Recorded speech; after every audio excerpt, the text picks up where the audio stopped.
ఈ వీడియో నీకు కనిపించింది అంటే నీ కర్మఫలం తీరబోతుందని అర్థం. సాక్షాత్తు ఆ మహావిష్ణువు నిన్ను దయతలచాడని గుర్తుపెట్టుకో. మనలో చాలా మంది అప్పులతో, మానసిక బాధలతో, సరైన ఉద్యోగం లేక లేదా ఉద్యోగం ఉన్నా గుర్తింపు లేక బాధపడుతూ ఉంటాం.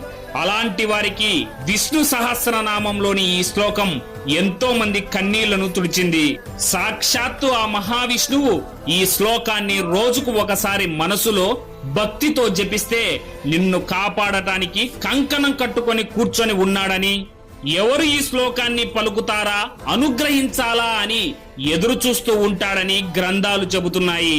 ఆ శ్లోకం ఏంటంటే, వ్యవసాయో వ్యవస్థానః సంస్థానః స్థానదో ధ్రువః పరద్ధి పరమ స్పష్టః తుష్టః పుష్ట సుభేక్షణః.